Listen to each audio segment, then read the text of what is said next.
लड़का और लड़की दोनों का शारीरिक गठन अलग है, लेकिन हम सबको याद रखना है कि ये दोनों ही आखिर में इंसान है। मैं किसी जेंडर का बायस होके सपोर्ट नहीं कर रही हूँ और ना ही करूंगी। जो जहाँ पे गलत होगा वहां पे मैं बोलूंगी और वैसे ही सपोर्ट सबको मिलेगी।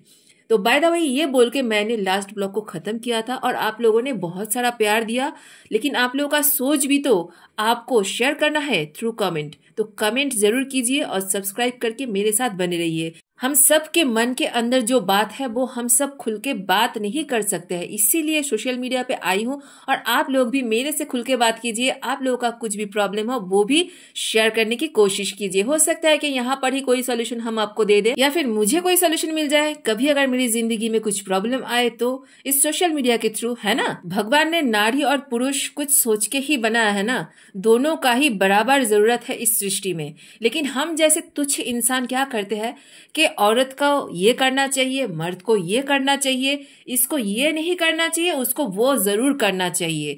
मतलब प्रायोरिटी हम लोग क्या किए हैं, डिवाइड कर दिए हैं, जो कि भगवान ने कभी नहीं किया है।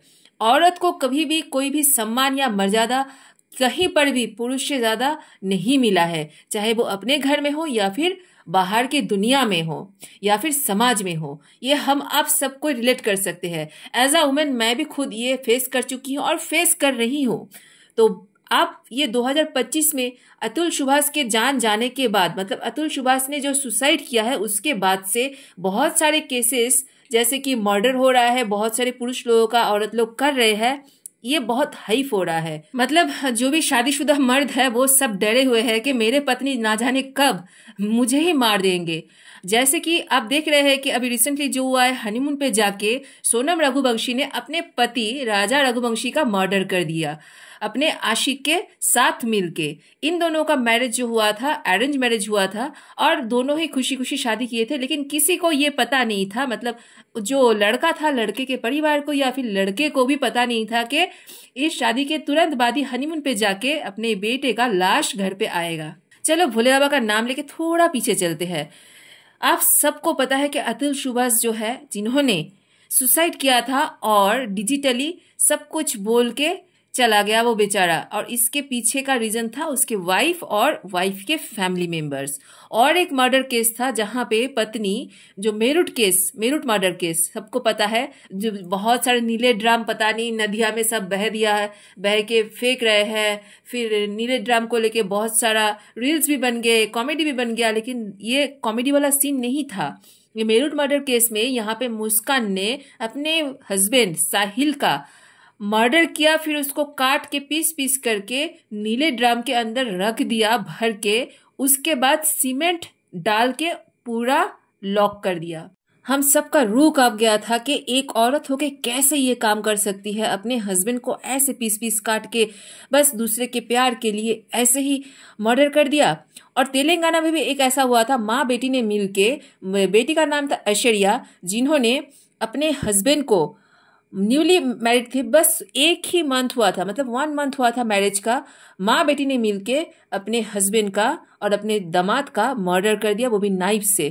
कारण क्या था? कारण बस एक ही था, उन दोनों का भी अफेयर, मतलब एक्स्ट्रा मैरिटल अफेयर था कोई बैंक का एम्प्लॉय के साथ।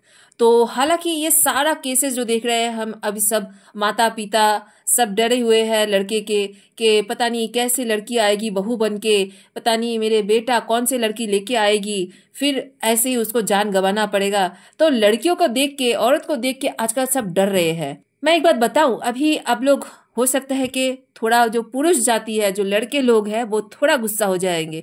गुस्सा मत होइए, बातों को समझने की कोशिश कीजिए। मैं अभी जो बोलने जा रही हूँ, देखिए, युग युग से, मतलब बहुत सालों सालों से, युग युग से हम जो औरत लोग हैं ना, घर में अत्याचार सहन करते आ रहे हैं।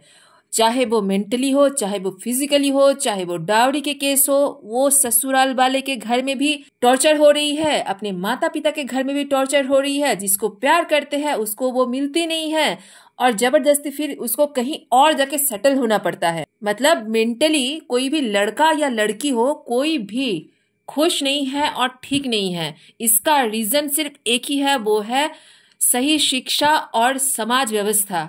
माता पिता को सबसे पहले अपने आप को समझाना होगा, शिक्षित करना होगा कि समाज में हम रहते हैं, सही बात है, समाज में हमको रहना पड़ेगा क्योंकि सोसाइटी के बिना कोई भी नहीं चल सकता है। लेकिन ये जो औलाद है सोसाइटी वाले ने पैदा नहीं किया है, एक माता पिता अपने खुशी से पैदा किया है, मजबूरी में नहीं पैदा किए हैं।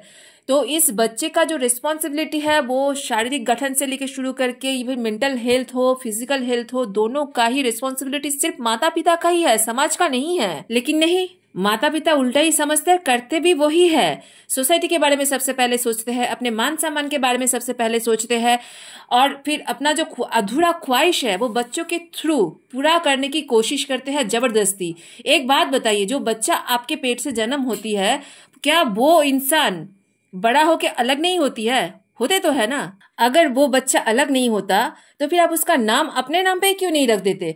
नाम अलग क्यों रखते हैं? उसका कुंडली बनाते हैं, कुंडली अलग क्यों हो जाता है? आप सोचिए ना, वो इंसान ही अलग है। तो फिर अपना जो सपना है वो बच्चों के ऊपर थोपिए मत। इसीलिए क्या होता है कि बच्चों को कहाँ पे खुशी मिलती है, किस जगह पे वो खुश रहेगी, किसके साथ खुश रहेगी या फिर रहेगा, वो कोई माता पिता देखता ही नहीं है, इंपॉर्टेंस नहीं देते हैं। मेरे ब्लॉग को आगे बढ़ाने से पहले मैं कहना चाहूंगी कि मेरे ब्लॉग को पूरा गौर से देखिए और सुनिए, उसके बाद ही कोई जजमेंट दीजिएगा। यहाँ पे माता पिता के बारे में पहले ही मैं इसलिए बोल रही हूँ क्योंकि माता पिता ही हमारा गुरु है और माता पिता ही हमको लाइफ में आगे बढ़ने के लिए इनकरेज करते हैं। और हम बच्चे लोगों का जो मेंटल और फिजिकल हेल्थ बनता है वो भी माँ बाप के थ्रू ही बनता है। जैसे एनवायरनमेंट हम लोगों को मिलता है, बाहर से तो हम इन्फ्लुएंस होते ही है, लेकिन घर में वापस जब आते हैं तो उसमें ज्यादा इन्फ्लुएंस होते हैं। तो इसीलिए हम बोल रहे हैं कि माँ बाप बहुत हद तक जिम्मेदार है हमारे मेंटल और फिजिकल हेल्थ के बनने और या बिगड़ने में। तो प्लीज हर बच्चे ये समझिए कि आप हमेशा सही नहीं हो और ऐसा भी नहीं कि माँ बाप हमेशा गलत है। तो मैं ये बोलना चाहती हूँ कि ज्यादातर केसेस में बच्चे लोगों का जो मेंटल हेल्थ बिगड़ जाता है वो माँ बाप के कारण से ही बिगड़ता है। बच्चे लोगों को हैंडल करने के लिए माँ बाप को बहुत सेंसिटिव होना पड़ेगा और बहुत ट्रिकी होना पड़ेगा। पूरा दुनिया जानते हैं कि माता पिता बनना उतना आसान नहीं है। माता पिता का मतलब ही होता है सैक्रिफाइस, सैक्रिफाइस का और एक नाम है माता पिता। तो फिर हम आप जब माता पिता बनते हैं तो अपने जो खुशियां है, ख्वाहिश है, वो बच्चों के ऊपर क्यों थोपते हैं जबरदस्ती? वो बच्चा तो हमारे पेट से जन्म बिल्कुल लिया है, लेकिन वो बच्चा जब बड़ा हो जाता है वो अलग हो जाते हैं। ये हम माता पिता को समझना चाहिए। आपके 1000 समझाने पर भी अगर वो बच्चा गलत रास्ते पे जा रहे हैं तो उसको जाने दीजिए, रोकिए मत, उसके बाजू में खड़े रहिए इनविजिबल आत्मा की तरह, इनविजिबल इंसान की तरह। वो प्रोटेक्शन बनिए कि वो उसको कुछ हो जाएगा तो हम उसको बचा लेंगे, उस बच्चे को हम बचा लेंगे। और अगर वो बच्चा आपके कहने पर सही रास्ते पे आ गए तो बहुत ही अच्छी बात है।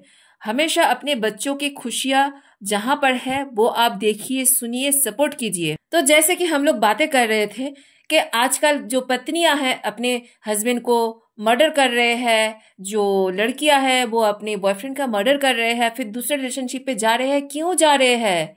बातों को समझिए, कहीं पर तो कुछ गलत है ना।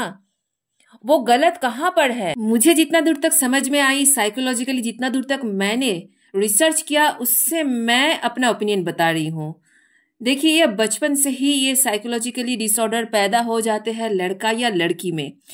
As a human being neutrally अगर मैं बताऊंगी कि ये साइकोलॉजिकल प्रॉब्लम जो है वो दोनों में ही बराबर की काम करता है। पहले के जमाने में लड़के लोग बहुत ही डोमिनेटिव थे, अभी भी है, जो कि आजकल लड़कियां सेल्फ डिपेंडेंट हो गए हैं या फिर किसी भी कारण से बहुत ही ज्यादा स्ट्रांग हो गया है कि अब नहीं, अब और नहीं सहन कर सकते हैं। एक टाइम आता है जैसे कि किसी भी चीज को आप ज्यादा प्रेशर करेंगे तो वो फट जाता है। वैसे ही लड़की और औरत लोगों का इमोशंस, फीलिंग्स दबा के रखते रखते अब फट गया है। जिसको प्यार करते हैं उससे शादी नहीं होती है, लेकिन वो फीलिंग्स तो मरते नहीं है ना। जबरदस्ती माँ बाप के दौलत को छोड़ के भी नहीं जा सकती है। मैं लड़का लड़की दोनों की तरफ से ही बातें कर रही हूँ। जबरदस्ती जैसे माँ बाप अपना दौलत से बाहर निकाल के फेंक देंगे, प्रॉपर्टी से बाहर निकल के फेंक देंगे, और फिनेंशियली लड़के लड़की कोई भी इतना एस्टेब्लिश नहीं है, सेल्फ डिपेंडेंट नहीं है, खुद के ऊपर भरोसा नहीं है, तो क्या करेंगे? माँ बाप के बातों पे भरोसा रख के शादी कर लेंगे, लेकिन इमोशनली, फिजिकली जिससे शादी कर रहे हैं माँ बाप के बातें मान के या फिर लव मैरिज करके भी अटैच नहीं हो पा रहे हैं वो दोनों, वही पुराने रिश्ते को वो खींच रहे हैं। तब क्या हो रहा है कि चलो इसके साथ हम नहीं रह पाएंगे, अब क्या करेंगे, बोलेंगे तो समाज में बदनामी होगी, माँ बाप नहीं समझेंगे, माँ बाप भी दोनों तरफ से समझाएंगे, हमको जबरदस्ती यहाँ पर भी घुट घुट के रहना पड़ेगा जो कि हमको मंजूर नहीं है। तो इससे अच्छा है कि चलो इसको मार ही देते हैं, हम अपने पति को मार देते हैं या फिर हम अपने पत्नी को मार देते हैं, फिर उसके बाद हम अपना लाइफ जिएंगे। अल्टीमेटली क्या हो रहा है, अल्टीमेटली किसी का जान जा रहा है जो कि सही नहीं है। जन्म देने का अधिकार हमारे है, किसी का जान लेने का अधिकार हम में से किसी का नहीं है, कोई इंसान का नहीं है। तो कभी भी अगर लगे कोई भी रिलेशनशिप में हो और उसमें मन नहीं है, किसी और की तरफ खिंचाव आ रहा है, तो प्लीज एक दूसरे से बात कीजिए, किसी को जबरदस्ती बांध के मत रखिए, खोल के आजाद कर दीजिए। सच बोलने का हिम्मत रखिए और सच सुनने का भी हिम्मत रखिए। ये सिर्फ आज की प्रॉब्लम नहीं है, ये बहुत पहले से ही होते आ रहे हैं। जो माँ बाप होते हैं ना, वो ही अपने बच्चे को मेंटली एकदम कमजोर बना के रखते हैं। इसीलिए तो आजकल कोई भी कुछ बड़ा कठिन परिस्थिति आ जाते हैं तो फेस नहीं कर पाते हैं और फिर ऐसे क्राइम कर बैठते हैं। क्राइम चाहे लड़का करे या लड़की, दोनों ही बराबर का क्रिमिनल है। क्राइम करने वाले का ना कोई जात होता है, ना कोई नेशनलिटी होता है, वो सिर्फ एक क्रिमिनल होते हैं। तो दोस्तों आज के लिए बस इतना ही, फिर मिलेंगे। Till then bye bye, love you all, Jai Jagannath, Har Har Mahadev, take care.